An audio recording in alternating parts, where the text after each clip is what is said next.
안녕하세요. 다정한 샵터뷰 정다정입니다. 오늘은 듀얼펌의 원조, 듀얼펌의 시초 하라뷰티에 나와 있는데요. 원장님 먼저 만나보도록 하겠습니다. 안녕하세요, 원장님. 네, 안녕하세요. 원장님 간단하게 자기소개 부탁드릴게요. 네. 안녕하세요. 저는 하라뷰티샵을 운영하고 있는 김현영이라고 합니다. 속눈썹펌 전문샵을 8년 차 운영하고 있고요. 듀얼펌 상표 등록을 해놓은 듀얼펌의 원조입니다. 반갑습니다. 반갑습니다, 원장님. 원장님, 8년 차면 진짜 오래 일을 하신 것 같은데 네. 엄청 어렸을 때부터 이 일을 시작하셨나요? 저는 간호학과를 나와서 간호사로 한 3년 정도 근무를 했고요. 제가 2018년부터 샵을 시작을 했으니까 이제 8년 차고 한 7년 좀 넘은 것 같아요, 시간으로는.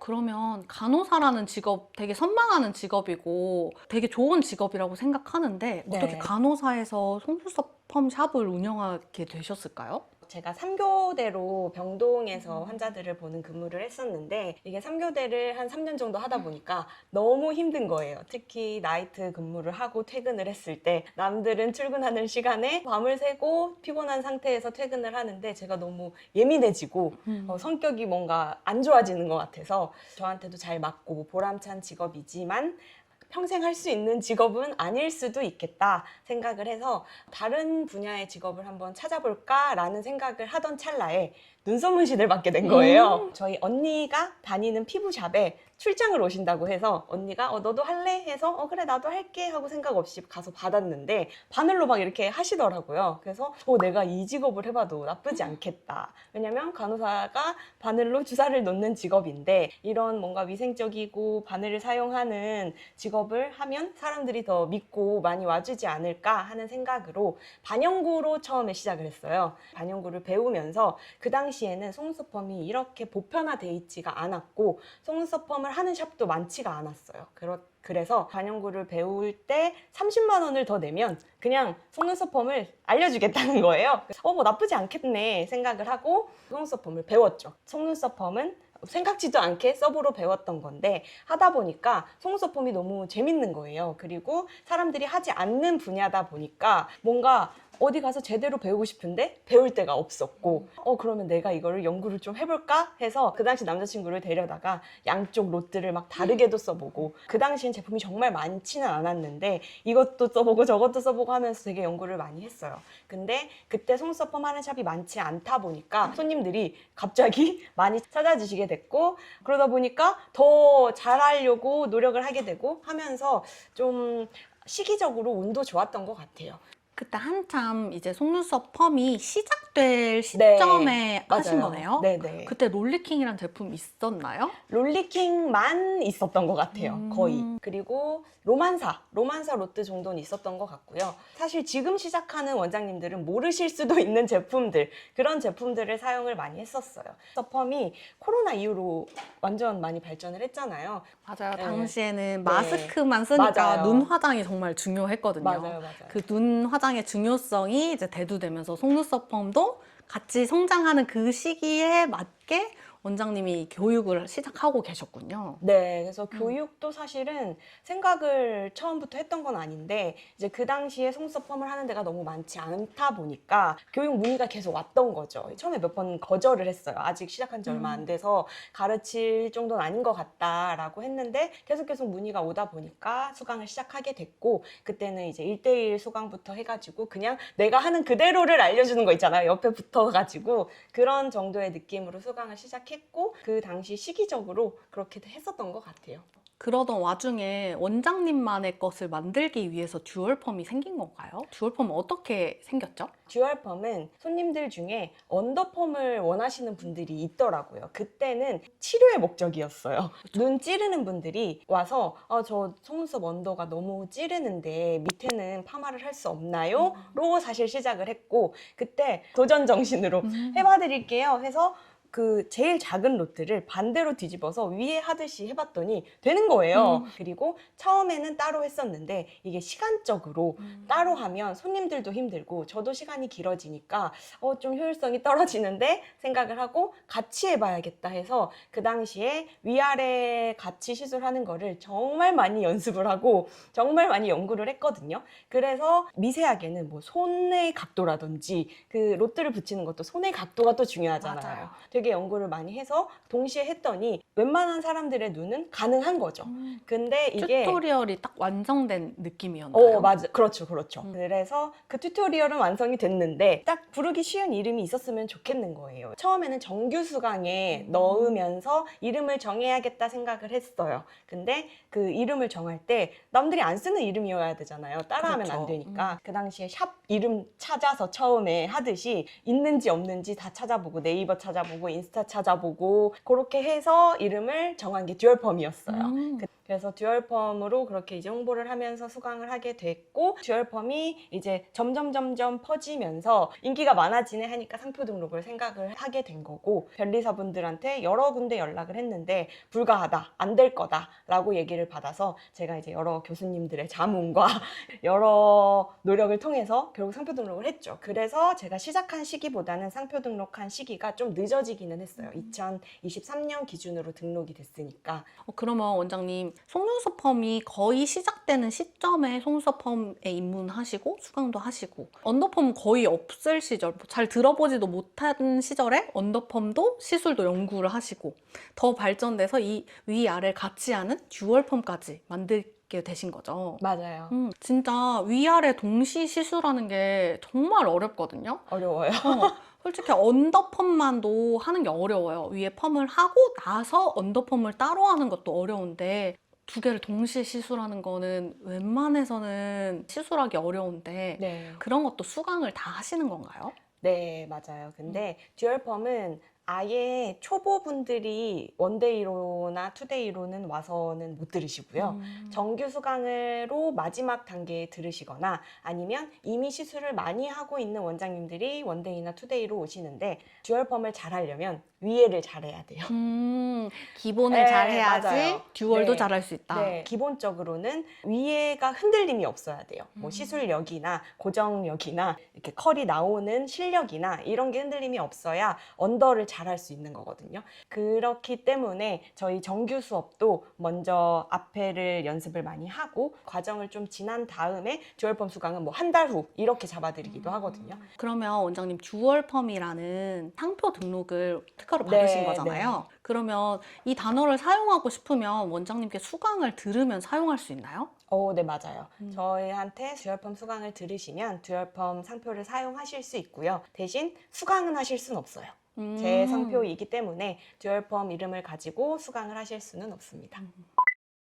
원장님 그러면 간호사로 3년 근무를 하셨는데 네. 바로 퇴사하고 배우셨을 거예요? 아니면은 간호사 일과 병행하면서 교육을 배우고 샵인샵이나 뭐 이렇게 샵을 차리고 하셨을까요?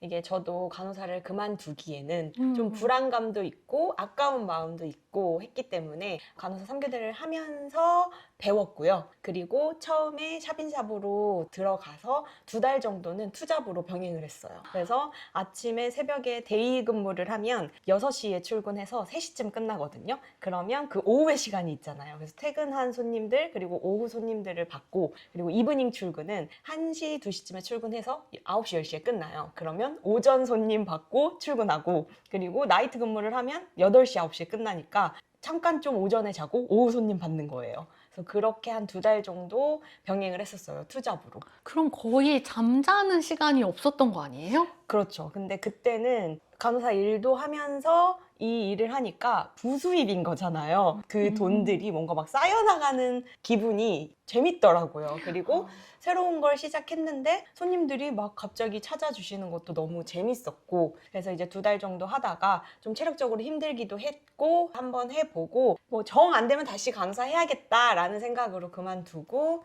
아예 시작을 하게 됐죠. 그러면 원장님 간호사를 그만두고 샵인샵을 하던 곳에서 또 계속 이어나가셨나요? 샵인샵이 처음에는 방 한 칸이었어요. 그래서 베드 하나 있고 상담할 수 있는 테이블 있고 였는데, 이게 이제 손님이 많아지니까 그 샵인샵 원장님께서 그 샵의 제일 큰 방이 베드 2개 들어가고도 좀 넓은 수강까지 할 수 있는 가로 160 테이블이 들어가는 방이었거든요. 그래서 그 방을 써봐라 제안을 해주셨고, 그럼 나쁘지 않은데 해서 그 방으로 옮겼어요. 그래서 거기 한 2년 정도를 있었어요. 그럼 원장님, 처음에 강남에서 시작한 이유는 뭘까요? 서대문 쪽이 병원이었는데, 어찌됐든 저는 샵을 구할 때 사람이 많은 곳에 해야 된다고 생각을 했어요. 그만큼 경쟁도 심하긴 하지만 사람이 많이 모일 수 있는 곳이니까 다른 지역에서도 그 메인 중심지로 놀러 오거나 뭐 지나가다 들리거나 할 수가 있잖아요. 그래서 그때 봤던 게 홍대 그리고 강남이었거든요. 근데 홍대는 너무 좀 어린 학생들의 지역인 것 같아서 직장인들이 있는 곳으로 오자 해서 이제 강남 쪽이었고, 어찌됐든 사업을 하려면 뭐로 가도 강남으로 가서 해라 라는 말을 들은 기억이 있었고, 뭐 제 생각하고도 일치했었기 때문에 강남으로 오자 했는데, 강남은 너무 세도 비싸고 그리고 너무 경쟁이 심한 거죠. 근데 그 경쟁이 가격 경쟁이 너무 심한 거죠. 뭐 실력이나 이런 차이보다는 그냥 가격 싸게 해서 그냥 한번 지나가는 뜨내기 손님들을 잡으려고 하는 인식이 좀 많았었던 것 같아서 저는 역삼으로 오게 됐고, 여기는 오피스 상권이라서 주말에는 직장인 분들이 되게 많이 돌아다니진 않거든요. 근데 강남 옆이다 보니까 주말에 놀러 오면서 역삼에 들리기도 하고, 그리고 강남이니까 뭐 지방에서 놀러 오셨다가 들리기도 하고, 그래서 예전에는 포항, 저 멀리 경기도에서도 정말 많이 와주셨던 것 같고. 예쁨을 참을 수 없거든요. 오는데 긴 맞아요, 시간이 맞아요. 걸려도 와서 예쁘게 하고 싶은 마음이 컸으니까. 네, 맞아요. 그러면 지금 샵은 세 번째 샵인데 네, 처음에 샵인 샵, 네. 그리고 혼자 있었던 샵이었나요? 제가 배웠던 반영구 샵에 실장님으로 계시던 분이랑 마음이 잘 맞아가지고 같이 나와서 샵을 했었어요. 그분은 반영구가 위주였고 저는 속눈썹 펌이 위주여서, 실제로 저희가 막 요즘에 샵인샵 많이들 하시는 것처럼 각자 이름은 다른데 장소가 같은 거죠. 그래서 같이 상부상조 하면서 마음이 잘 맞으니까 잘 했었던 것 같아요. 거기서도 2년 넘게 있었어요. 그러면 이렇게 세 번째 오고 여기에서 쭉 계속 계신 거예요? 맞아요. 이제 여기서 3년이 지나가는 것 같아요. 여기는 또 역삼역에서 걸어서 도보로 올 수 있는 네, 곳인데 네. 꽤 넓거든요? 네. 월세나 이런 건 어떻게 될까요? 여기가 역삼역 근처이고 역에서 많이 멀지 않다 보니까 월세만 200만 원이 넘어가는 수준이라서 돈 많이 벌어야 됩니다. 그럼 원장님, 간호사란 직업을 3년 하시고 이걸 차렸을 때 네. 이전 경험이 도움이 되는 게 많이 있었을까요? 도움이 되는 게 정말 많았어요. 제가 간호사를 할 때 좀 아프니까 예민한 환자분들을 대할 수밖에 없잖아요. 그래서 그런 환자분들을 대할 때 치료 과정, 간호 과정에 대해서 설명해주고, 검사 같은 게 있을 때 이 정도 기다려라, 뭐 이런 세세한 설명 같은 게 중요하지 않은 것 같지만 아프니까 예민한 분들한테 정말 중요하거든요. 그래서 그런 부분들이 여기 속눈썹 펌샵, 뷰티샵에 적용을 했을 때 정말 많이 도움이 됐어요. 환자분들이 아니다 보니까 어찌됐든 기분 좋은 상태로 오잖아요. 근데 기분 좋은 상태에서 설명을 잘 해주고, 이 속눈썹 펌이 왜 이렇게 풀리는지, 왜 이렇게 관리를 해야 하는지, 이 속눈썹 펌 시술 과정은 어떻게 되는지를 저는 좀 설명을 세세하게 해주는 편이거든요. 그러다 보니까 손님들이 속눈썹 펌의 과정에 대해서 이해도 하고, 그리고 뭔가 신뢰감을 더 쌓을 수 있었던 것 같아요. 저랑 환자들하고 의료진들하고 관계를 라포 형성을 잘 해야 된다라고 얘기를 하는데, 이게 손님들하고 관계에서도 오히려 더 큰 작용을 하는 것 같기도 해요. 그래서 그때 시작할 때부터 지금까지 오는 손님들이 있으신 것 같아요. 그 라포 형성이 되게 잘 돼서. 네, 고객님들이 의리로 와주시는 것 같기도 하고요. 우리 요즘은 있는 또 여자분들이 많아요. 네, 시술력이 정말 많이 상향 평준화가 됐거든요. 근데도 저를 또 멀리서라도 이렇게 찾아와 주시는 분들을 보면 의리를 지켜주시려고 그러는 것 같기도 해요. 또 그런 마음에 저도 더 잘해드려야지 하는 생각이 들잖아요. 맞아요. 원장님, 그러면 되게 큰 샵인데 20평대 샵을 혼자 운영하시는 건 아니시잖아요. 네. 직원분이 계신 건가요?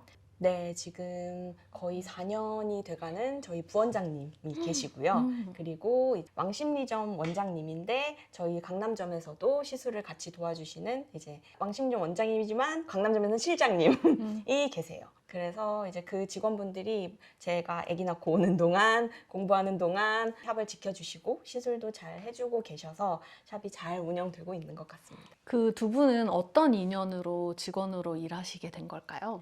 두 분 다 제 수강생이었고요. 저희 부원장님은 수강을 하고 자기 지역에서 샵인샵을 하셨었는데 워낙에 좀 센스도 있고 수강을 했을 때 좀 독보적이었거든요. 그래서 제가 제안을 했죠. 같이 거기 샵인샵을 하면서 강남에 왔다 갔다 하면서 날짜를 정해서 와보는 건 어떠냐 했더니 수락을 해주셨고 그러다가 이제 여기에 손님이 많아지고 단골 손님들도 많이 찾아주시고 하니까 그쪽을 정리하고 이쪽으로 아예 부원장님으로 오시게 됐죠. 그때는 부원장님이 아니었고 실장님으로 오셨는데 이제 너무 손님들한테도 인기가 많고 시술도 잘해주시고 해서 이제 승진하셨죠. 부원장님으로. 꽤 오랜 기간 동안 함께 일하시지 않았어요? 맞아요. 거의 4년이 됐으니까 사실 4년 동안. 뷰티샵에서는 같이 직원으로 오래 일한다는 게 잘 없는 일이잖아요. 쉽지 않아요. 네.